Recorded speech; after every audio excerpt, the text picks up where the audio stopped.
The union budget is less than a week away. Finance Minister Nirmala Sitharaman stands on the cusp of history. On the 23rd of July, she will become the first finance minister in India's history to present 7 consecutive union budgets. India Inc. is hoping the government will continue to expand capital expenditure while adhering to the fiscal consolidation roadmap. FICCI is calling for capex to be hiked by 25% to 11.8 lakh crore rupees, also calling for a status quo on corporate tax. The industry body is also batting for revamping the goods and services tax. It's calling for a 3-slab structure and changes to ensure smoother operations of the input tax credit regime. Businesses are also hoping the government will operationalize the 1 lakh crore rupee corpus to bolster research and innovation, which was announced in the interim budget. A review of the current patent laws is also on the wish list, which is a long one covering MSMEs, agri-tourism and a lot more. Joining me now to discuss the FICCI wish list and what India Inc. wants from the budget is Anish Shah, the president of FICCI and the Group MD and CEO at Mahindra Group, Anant Goenka, the vice president at FICCI and the vice chairman of RPG Group, Harshvardhan Agarwal, the senior vice president of FICCI and the MD of Imami, and Shubhrakant Panda, the former president of FICCI and the MD of Indian Metals and Ferro Alloys Limited. Gentlemen, appreciate you joining us here on the program.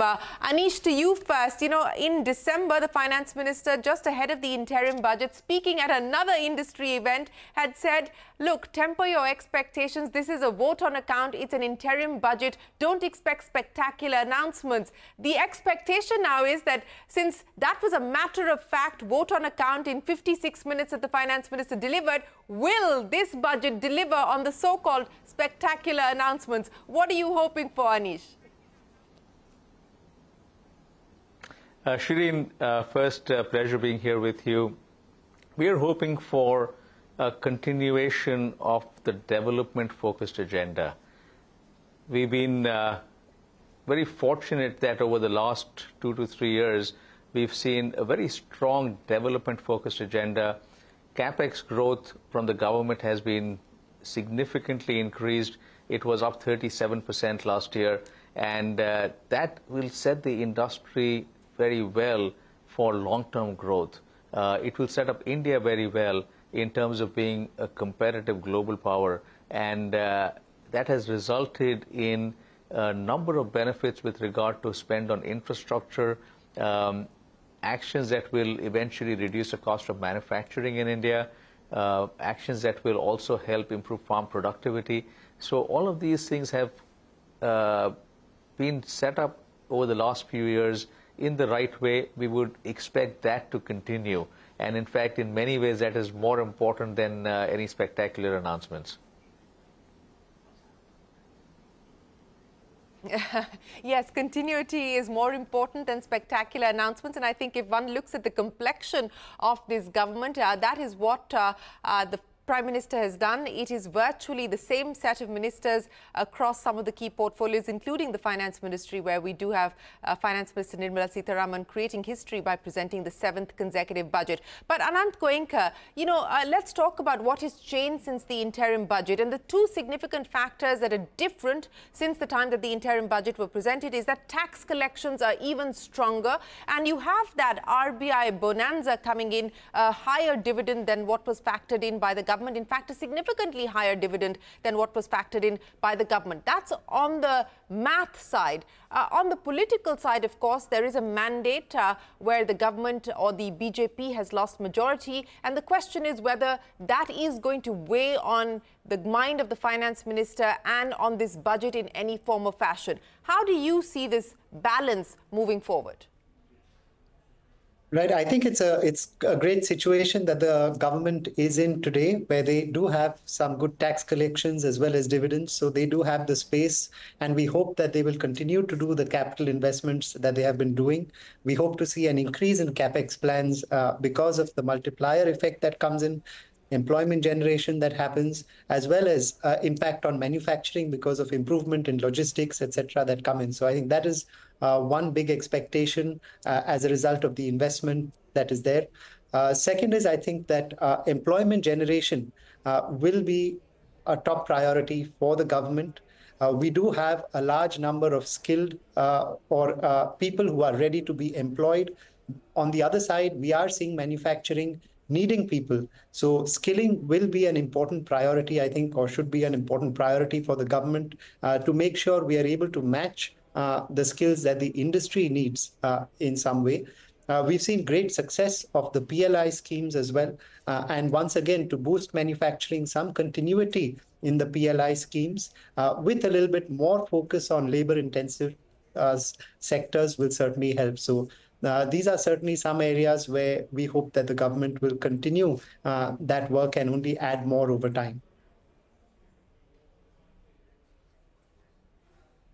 Yes, and the expectation is that while the PLI schemes that are already in different stages will continue, the expectation is that perhaps for labor-intensive sectors, there could be more PLI schemes that will be announced. But Mr. Harshvardhan Agarwal, let me come to you now. And I think jobs is an issue. In fact, if you look at the visuals coming in from Mumbai today at the Mumbai airport, a virtual stampede of potential aspirants looking for jobs that are, up for grabs. We're also seeing a dilemma at this point in time with various state governments announcing policies to try and localize jobs. The latest being what the Karnataka government has decided to do is bring in a bill which reserves jobs in the private sector for Karnataka domiciled locals. And this has, of course, led to an uproar, and industry is seeking a review as well as a rethink. Now, as far as this jobs problem and the jobs crisis is concerned, do you believe that the budget is going to try and address that, whether it's through PLI, whether it's through incentives? Other industry bodies are also seeking employment-linked incentives for MSMEs, etc. Do you believe that the budget will address the jobs issue? I believe so. I think for the government, inclusive growth is an important agenda. And from that perspective, employment generation is very, very important. And for that, obviously, the capex, which the government has been doing, that is certainly one way of increasing the employment, which the government will and should continue and, in fact, increase the capex spend. Apart from that, the PLI scheme, that we were talking about, and as Anant was saying, whether it can be more focused on few sectors which are more labor intensive. So these are few of the initiatives, which will certainly help the employment. And I do believe, it is amongst as one of the important agenda for the government.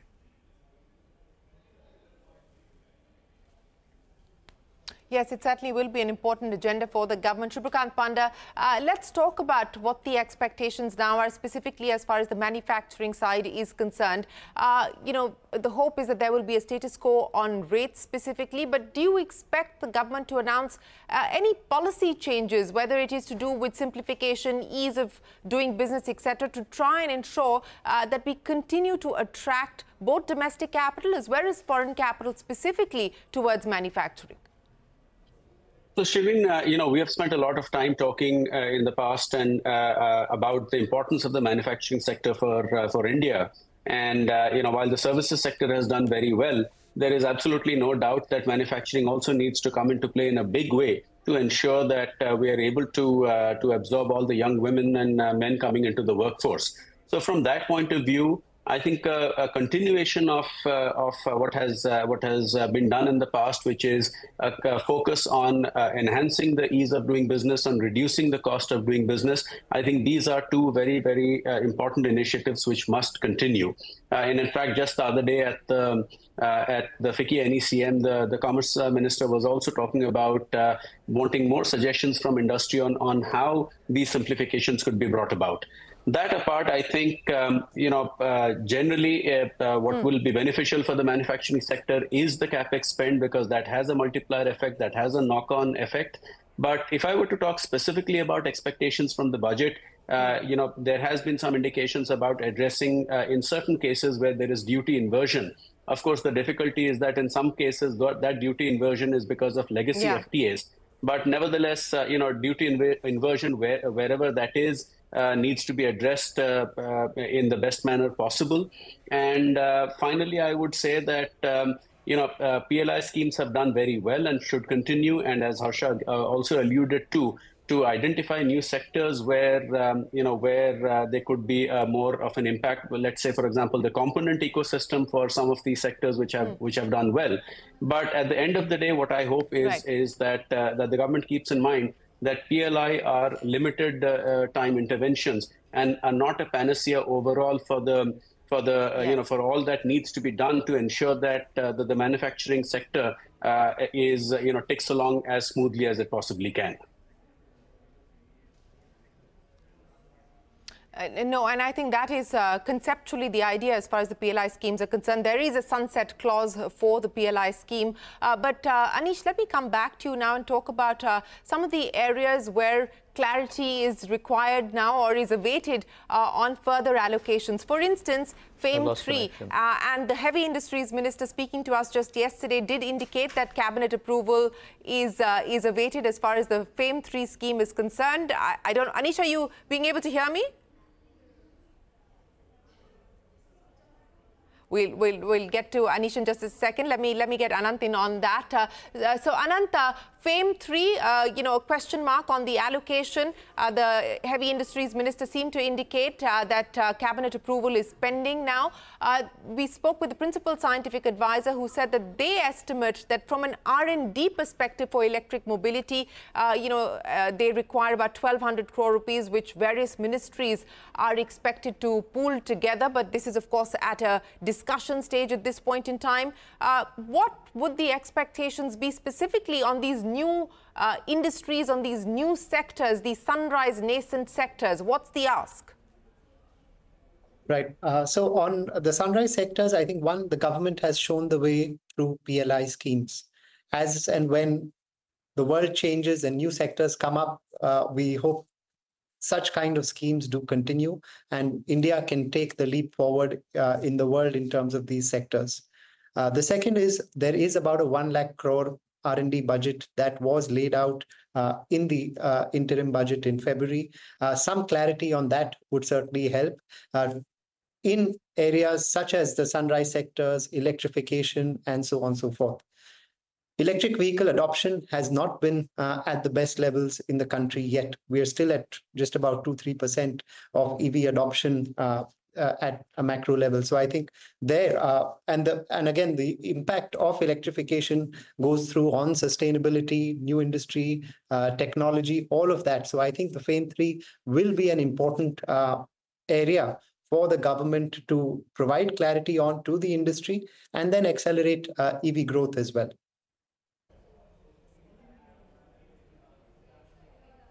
Anish, back to you. So, FAME 3, as I said, a question mark on the allocation as well as the contours of the final scheme. The expectation is that it will either be rolled out with the budget or around the same time.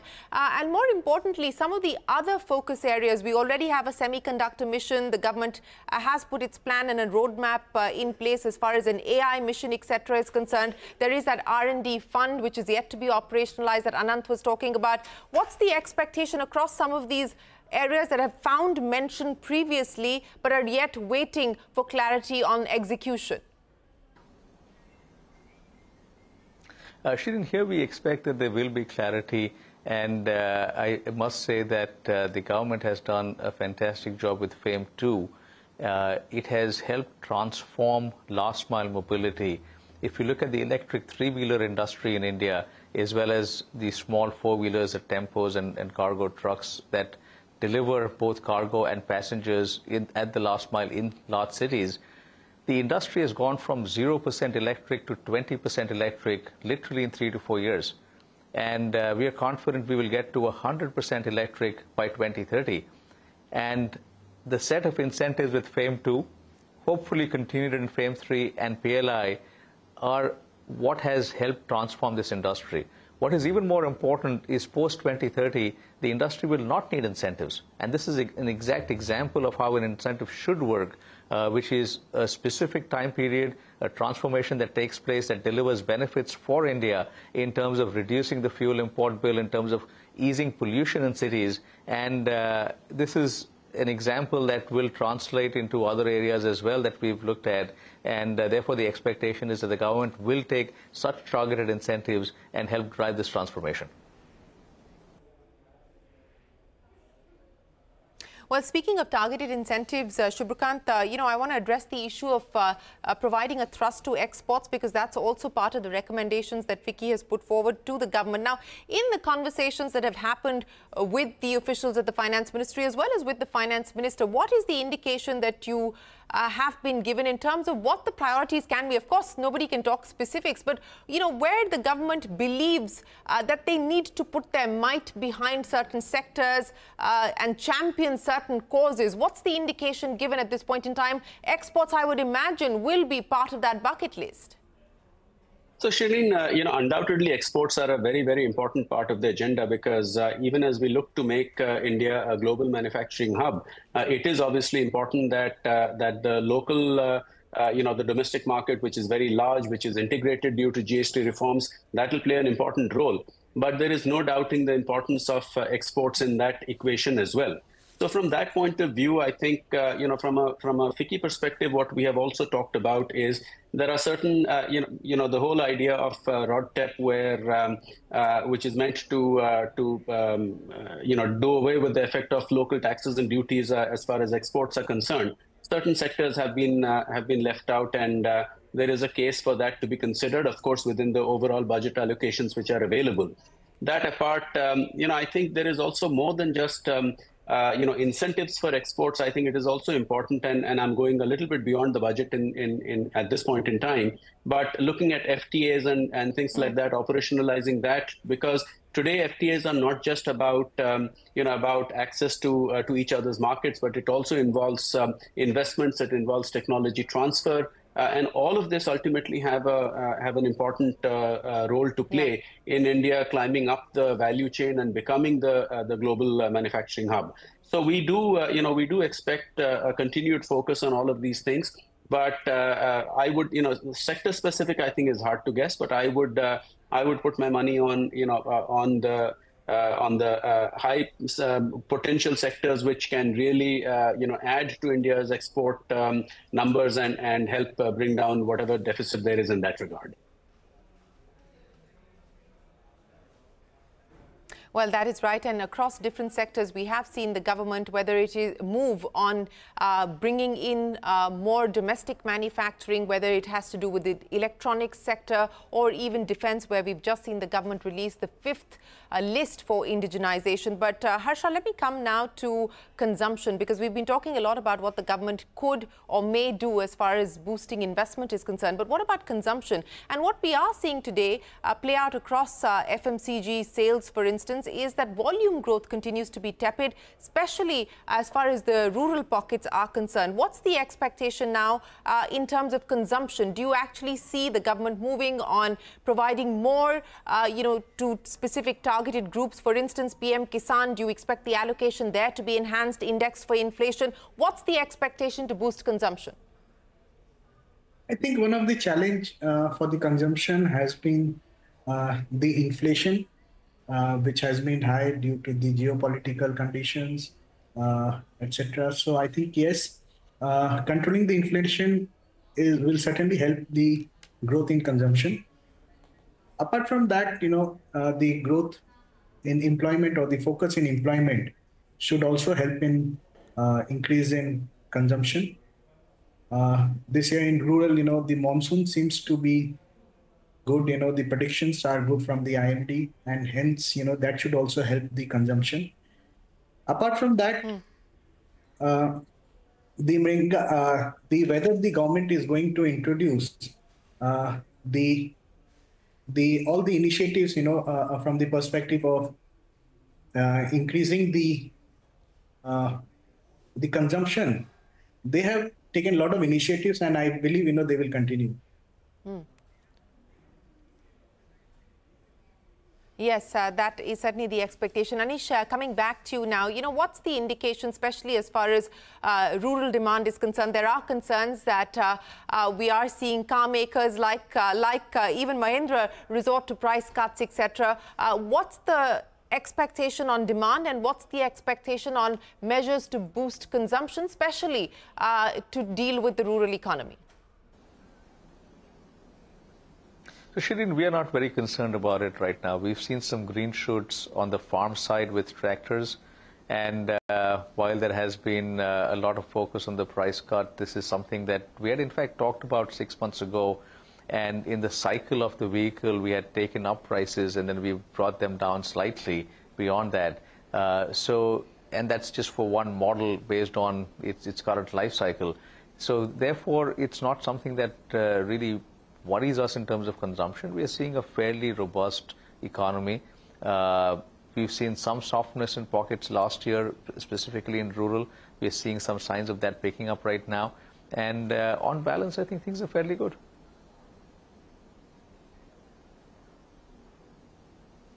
Things are fairly good at this point in time, but and I want to address the issue of jobs, and I want to go back to that with a concern that industry is grappling with today. And Anish, I'll start by asking you, we've seen a spate of states. It started with states like Haryana, Madhya Pradesh, Andhra Pradesh, and now you've got Karnataka moving a bill to ensure that there is reservation in the private sector and for local domiciled individuals. Now, industry has, of course, reacted, asking for a review and a rethink. But do you believe that this is likely to be, if more and more states were to pursue this policy and ensure that there is local reservation, etc., do you believe that this is going to be a dampener, not just for domestic investment, but also for foreign investment? But it goes against the grain of the ease of doing business and freedom of markets. Shireen, absolutely right. You summarized it very well. That will be a dampener because anything that's a constraint makes it tougher to do business. And we should actually have more free market. That's what we are in a democracy. That's been the strength of India. And the more regulation we have, the tighter norms we have, the barriers we put in terms of labor force, etc., will only hurt us. So therefore, we would advocate more of an open, a free market and practices that make it much easier to do business.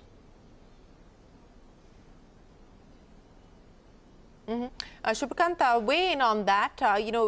We, of course, have seen labor reforms are pending. The 4 labor codes were cleared, but they're pending in various states across different, areas of execution. And now you've got this business of reservation even in the private sector. Of course, in the case of Haryana, the High Court had struck it down, calling it unconstitutional. And that perhaps will be the hope that industry has, that, that these provisions will be struck down. But how concerned is industry today, Shubhrikant?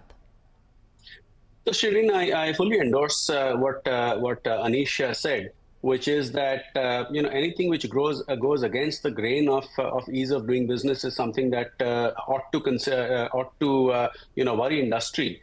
And when we talk about the huge success of GST in breaking down internal barriers to trade, we don't want to put up other barriers which come in the way of efficient functioning. And the concern, of course, with such an approach is that if all the other states were to start emulating it, then where do we go from there? So having said that, it's something that obviously I think one needs to look into deeper.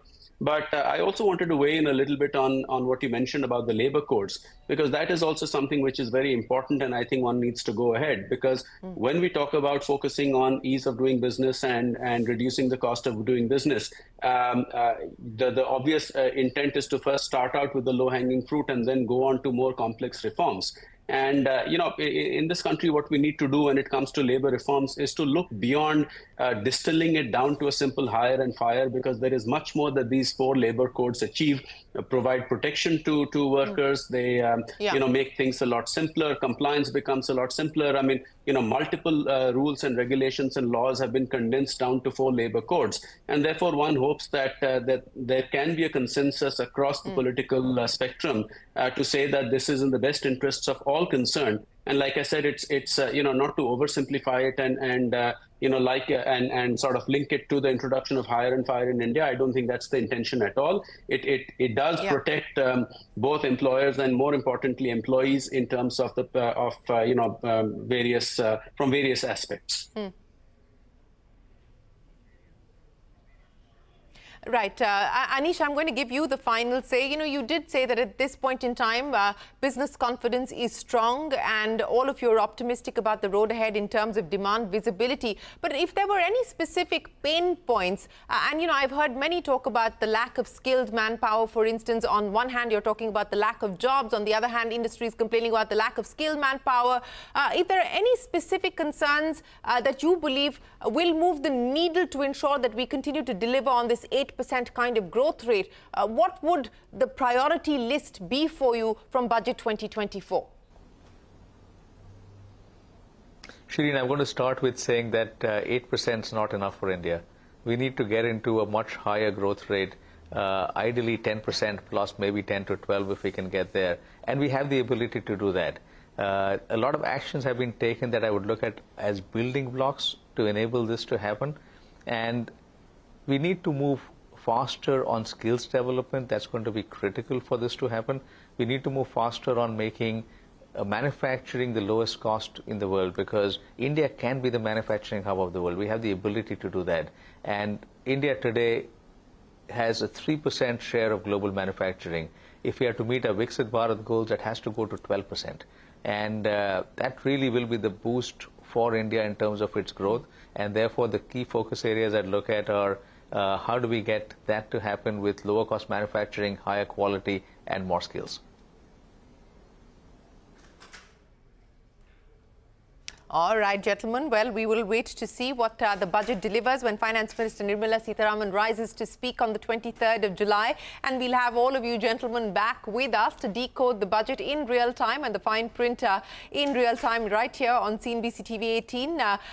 You know, the expectations are that there be continuity, even though industry is not expecting radical reforms. The ask is for continuity and the ask is for stability in policy and ease of doing business. Anish Shah, Anant Goenka, Harsha, Shubhakant Panda, many thanks for joining us here on the CNBC TV 18 Budget Countdown. We will see you on the 23rd when the budget is delivered. We'll take a break here on CNBC TV 18. There's a lot more coming up. Don't go anywhere. We're back in a moment with more.